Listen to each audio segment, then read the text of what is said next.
Today, I have the honor of introducing two ladies that have worked very, very hard for our community the past, I guess, 4 or 5, 6 years, behind the scenes in a lot of cases, but has done a great job for this community. Monica Mancuso, who is the Executive Director of Excel, and Catherine Holcomb, which is the President of Excel, Sayberry Excel.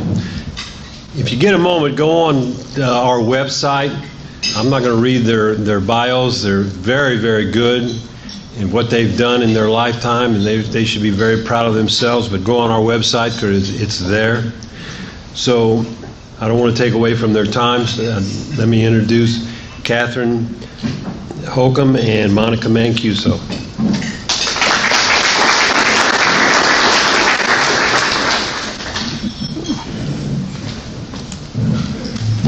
Thank you. Thank you. I'm Catherine. We're very pleased to be invited to speak here today. We really appreciate your support. First, I promise that we are not going to cover everything in those booklets at this meeting or any of the handouts. We're going to go through some of it. You can take the rest home for homework. Since we're educators, we figured we'd give you something to take home with you. And then when you come back to the next meeting, we have a quiz. We are here to focus on how we can work together. We've been lucky to hear some of your previous speakers. Former CPRA Director Chip Klein made a special effort to come here and explain significant projects taking place in Baton Rouge and in the state. And then he went back home to Baton Rouge. And then all of you had to head back to work. Nicholls State University President Jay Clune explained what was happening in Thibodaux and at Nicholls. And then he went back to Thibodaux, and then all of you went back to work. And then Jim Donlin came, and then he went home, and then you went back to work. We are here to ask you to work with us and the community to get our house in order so that people don't just come here to visit. We need to give them a reason to stay. On June 14th, almost a month to the day, AIC and CPRA board member Bill Hidalgo Sr. was a witness to the Atchafalaya National Estuarine Research Reserve designation along with the rest of Louisiana and the country. And then Bill came home, and now it's time for all of us to go to work. Are we ready for a national and international spotlight here? Is our house in order? Why has St. Mary Excel been hyper-focused on the designation of the National Estuarine Research Reserve in this area? We hope to explain why and highlight the important projects that you as AIC can help us with. St. Mary Excel organized in 2018 as a nonprofit centered on economic diversification for educational and cultural advancement.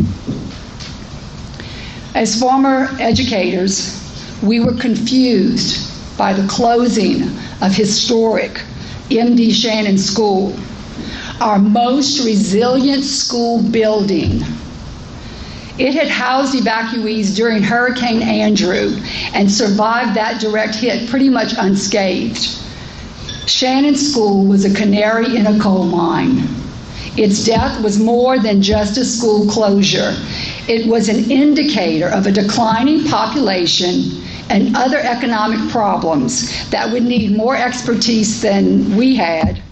So we decided that we needed to look to experts, the people who live and work here. Partnering with the Chamber, we used the results of a quality of life survey. We wanted to chart a plan of action. The 340 responses led us to turn back to our community to get its help to host a panel of experts from the Urban Land Institute. outside eyes to help us see what we often miss. These experts took a deep dive into the data about our area. But more importantly, they came in and interviewed over 100 locals.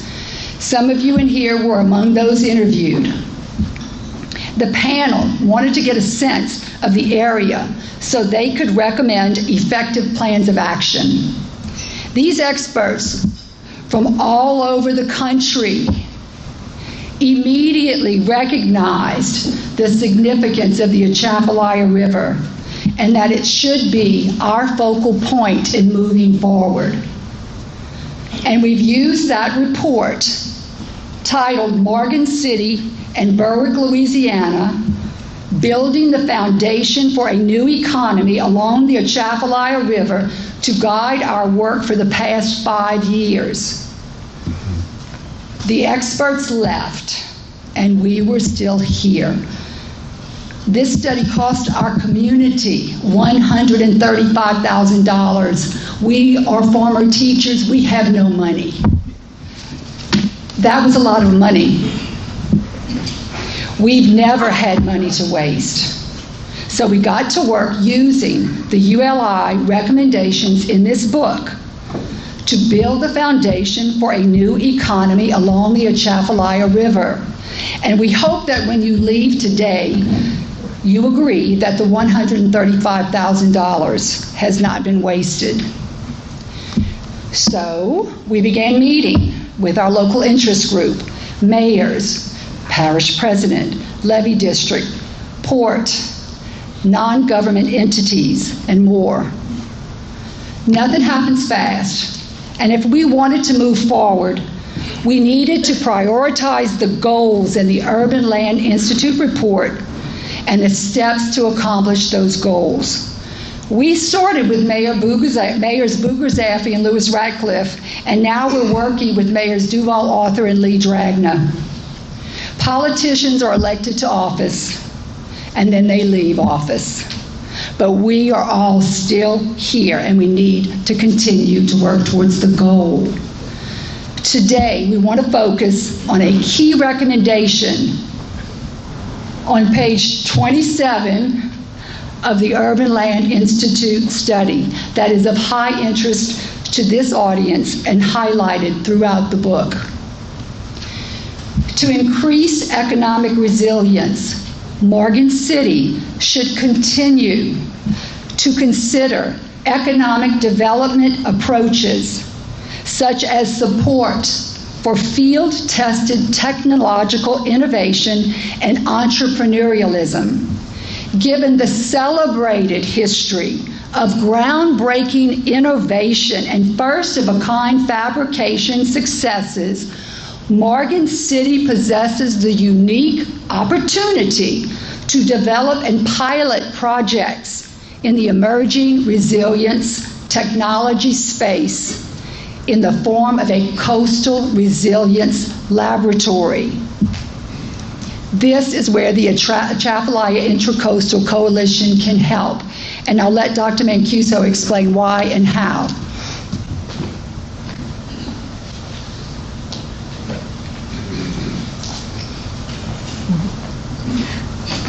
Thank you. I'm pleased also to be here today.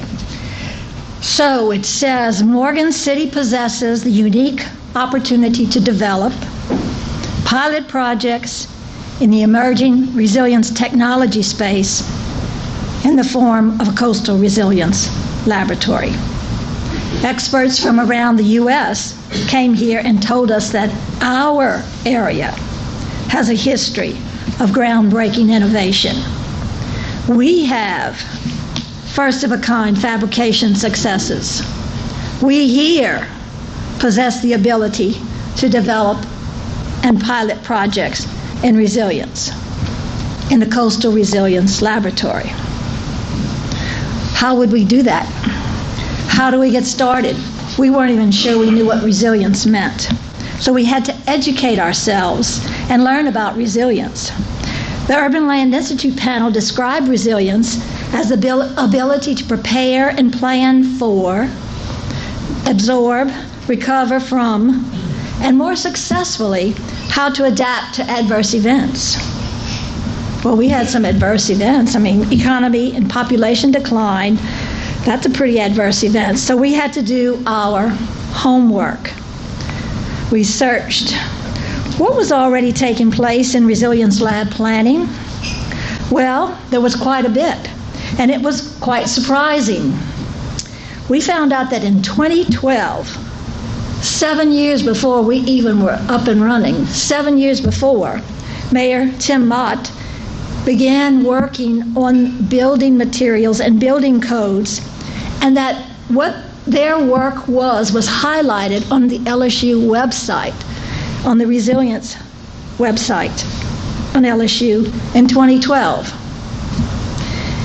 In 2016, Mayor Frank Bugazafi attended a Coastal Community Resilience Program training in 2016, 3 years before we got started.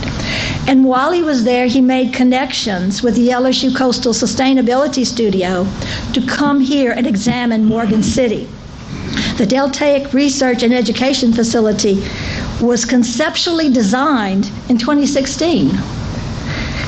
In 2016, those LSU students came here to the Atchafalaya River, and they designed a more resilient community for the year 2050.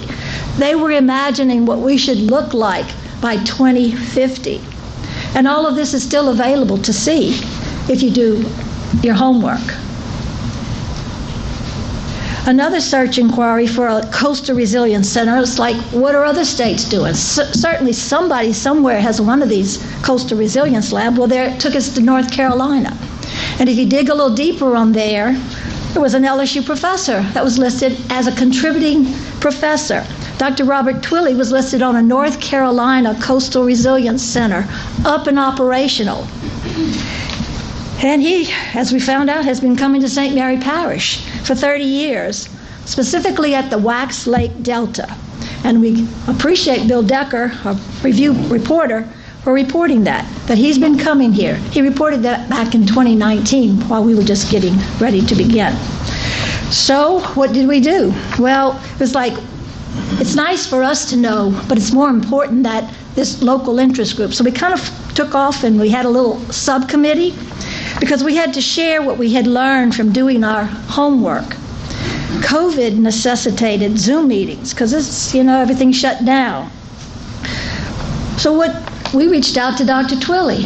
We connected him and the LSU Coastal Sustainability Studio to find out how Morgan City would look with a resilience lab.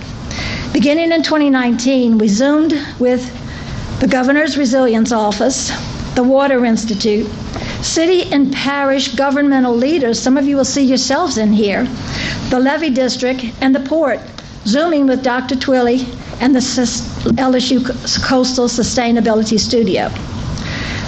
Then, as we came out of COVID, we were able to resume meeting in person, and we were very pleased that the Nichols Coastal Program Manager, Jenny Scheck-Snyder, her presence at the meeting was able to show her how we were collectively coming together to build the foundation, as we had been tasked with, for a new economy along the Atchafalaya River here. These discussions continue to guide our work, and in the middle of seeking a resilience lab, we learn that the Atchafalaya was in consideration to become an estuarine research reserve. St. Mary Exo was able to focus on the importance of the mission even as politicians' terms of office were ending. Mayor Grazafi having to turn over the leadership to Mayor Dragna. We kept the focus on our goal, not the people in charge. And as the Atchafalaya Reserve selection process took place, we involved our state leaders and connected them with Dr. Twilley, who had initiated the Louisiana effort to secure a reserve for the state. We never had a guarantee that our area would be selected. The competition was fierce. However, being prepared for our public meetings went a long way in getting the Atchafalaya Reserve named. There were initially 6 areas in consideration. It was narrowed to 3 finalists, Terrebonne Barataria, Pontchartrain, and us.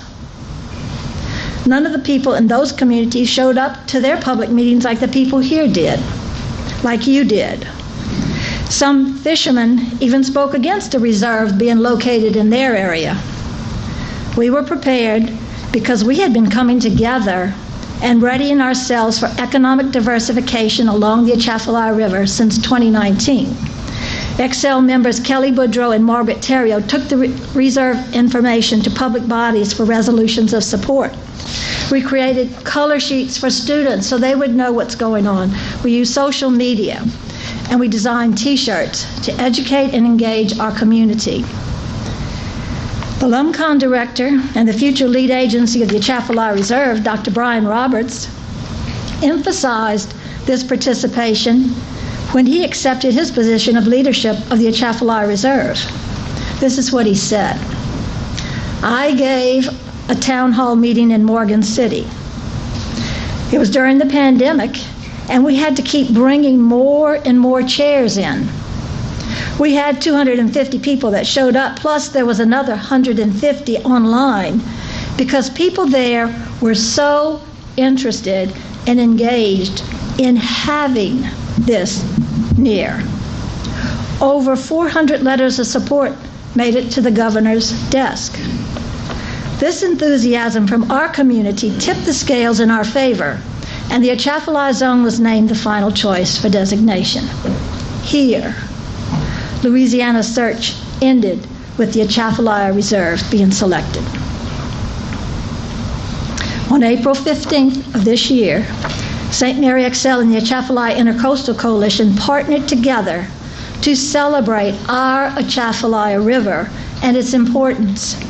We hosted a photo opportunity on the very top of the river.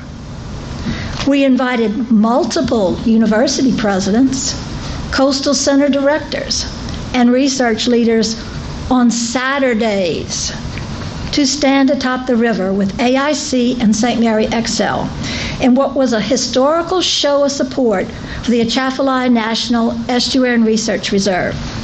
We would now have a stationary research presence in the Atchafalaya.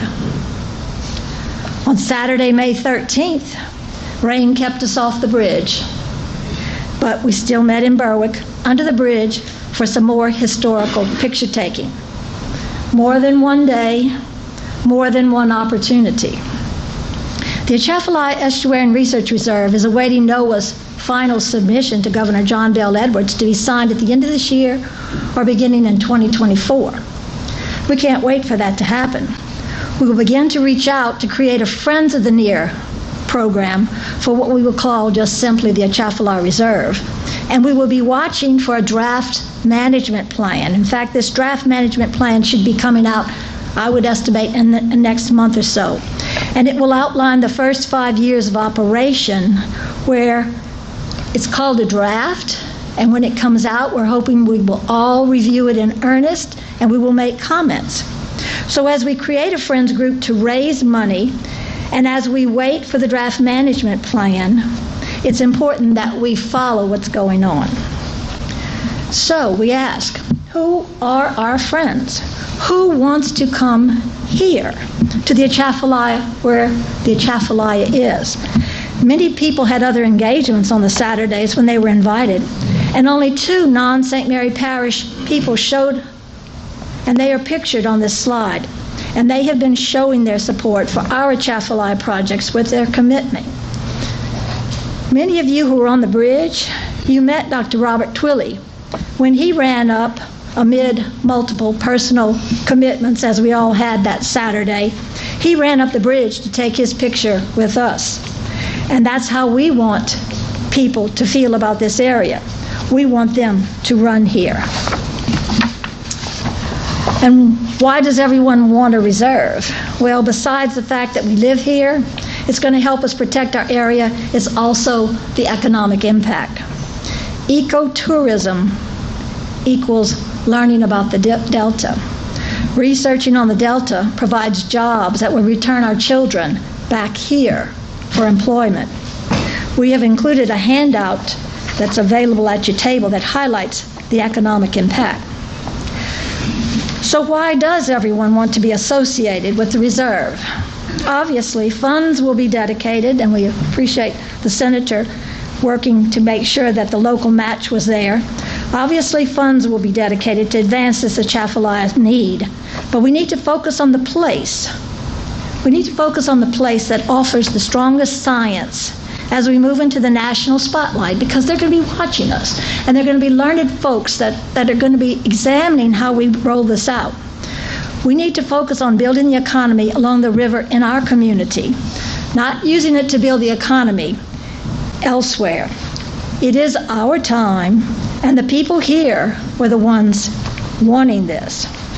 On June 14th, LumCon Director Brian Roberts was told that he would be responsible to bring all of the universities in the consortium to collaborate. At that same meeting, St. Mary XL provided a comment that was read into the CPRA record for us by board member Bill Hidalgo. St. Mary XL encouraged the LSU College of the Coast and Environment and the LSU Civil Environmental Engineering Department to take a prominent place under LSU's membership within LumCon for the purpose of preserving and advancing a complete river delta system to the nation, and from its inception for the location to be here. ULI told us to build the economy along the Atchafalaya River, and those of you who were atop of the bridge on April 15th heard Senator Allen when he said we would have a facility here. Thank you, Senator. So why would we make a comment about LSU? Well, we had done our homework. We looked at the PowerPoint this weekend, and we inserted one additional slide, and it's shown up here. How many of you before this presentation knew that Dr. Twilley had conducted 30 years of deltaic research at Wax Lake in St. Mary Parish? How many of you knew that in 2004, between Governor Foster and Governor Blanco's terms of office, that St. Mary Parish was legislatively designated as the gateway to the Atchafalaya Basin? How many of you knew that LSU already has a Deltaic Research Institute? How many of you knew that LSU has been conducting crawfish studies through its LSU Ag Center? See the picture on the slide of Morgan City native Dr. Robert Romer. Yeah, there's more Romers that are quite notorious. And this is Robert. He is approximately my age. He's a Bellinger Street boy. That's where he grew up. He went to Morgan City High, and he has been studying crawfish and teaching about crawfish at LSU for an entire lifetime. How many of the people in the nation recognize that engineering will have a significant impact on the Atchafalaya Delta and Basin? LSU has a highly recognized engineering department. For the Atchafalaya, the presence of the reserve is a big deal. It's highly significant. We have not had the resources of other areas. With a prominent presence of a university such as LSU, known for its delta and basin research, all of which make a complete river system, we will have the science to match a facility. We will be easily recognized within LumCon's framework, because after you have it, you got to market it to the rest of the nation. You got to market it. And when you have the right tool to market, then you're going to bring people here. When you bring people here, that's going to increase the ecotourism. That's going to be the indirect jobs. If you have to really figure out how you market it with, less than what you have as a complete river system, it's not just going to be the right fit. So, all of the universities will be brought to the table, hopefully to work here with LSU, not in a laboratory away from the river. And so based on our homework, we thought it only proper but necessary to make our comments in a public forum in front of you and in front of the community. We appreciate this being broadcast today. Back to our handout and back to how we continue to work on building the economy along the river by focusing on the issues. We're not done. Even with the reserve designation, resilience is still needed because a complete river system involves riverine sedimentation. We are left with sandbars that children play on in the middle of the Atchafalaya River. In a shipping channel we depend on. That sedimentation allowed marsh grasses to grow right on our Morgan City dock. We deal with the challenges of the river, which drains 30% of the continental United States every day. Resilience is still needed because a complete river system involves riverine flooding as it did during 2019-20. There was about 500 days when we had to deal with a flooded river, a swollen river, I'll call it, when workers had to climb levees to access work. Our local businesses had to build berms to keep workplaces dry. Temporary signage was used,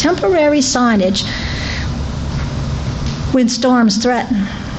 So resilience is still needed because our complete river system depends upon river dredging, which can only be scheduled when our port officials secure funding. And that funding is never guaranteed. Now the spotlight will be on us because resilience is really needed as we plan for, absorb, and recover from adverse events. All areas in our state have their problems, and we have our own unique problems that need to be addressed right here. These photos were taken 70 miles apart on a Saturday morning when everyone working had gone home from the one agency. And you can see what Morgan City was dealing with at that time. We need the resources and the facilities within the impacted area. Our resilience lab must be here in the impacted area, where those innovations will lead to a more vibrant and resilient community. And then I'm going to let Catherine tell you how you can get to help.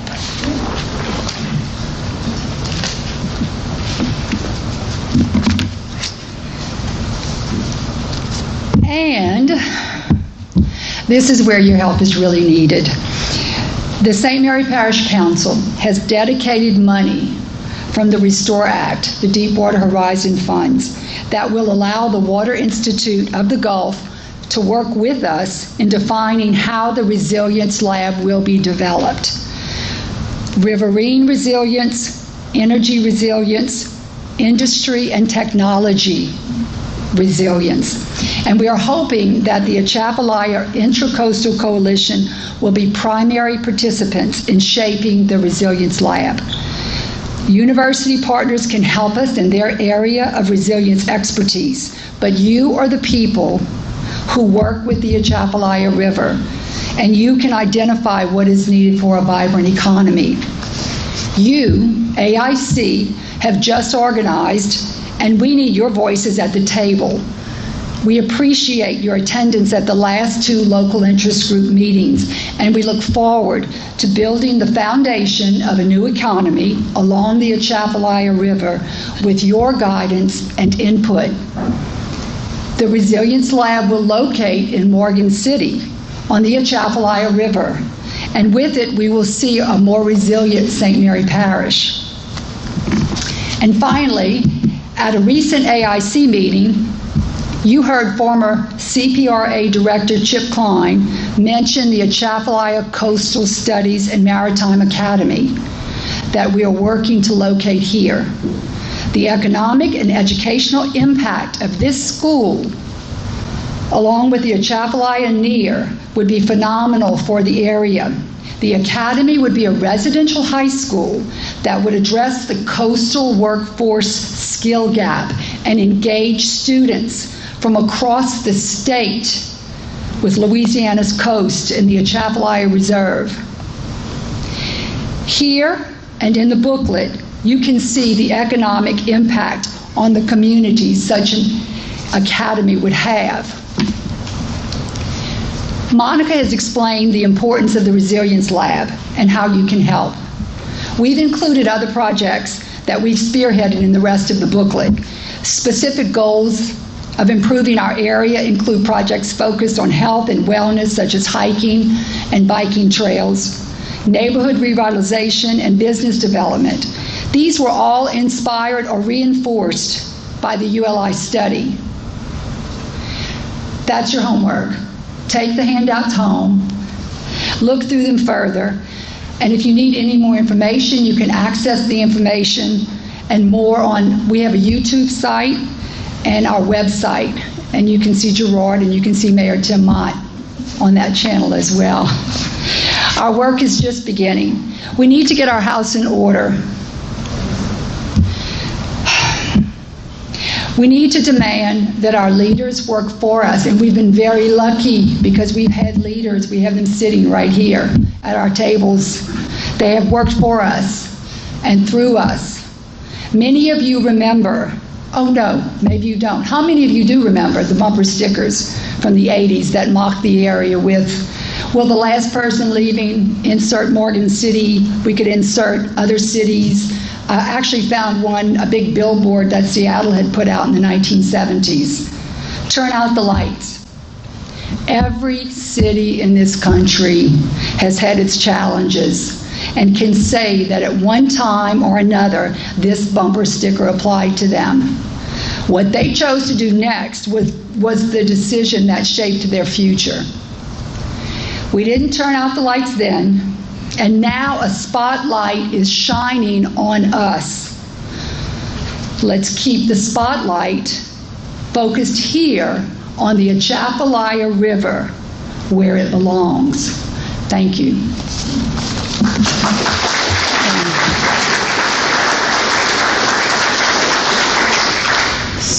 So, some of you might have some questions that we can address or not, or and Ms. Mancuso, if they do, come up here. That's it? All right, great. Thank y'all. Thank you.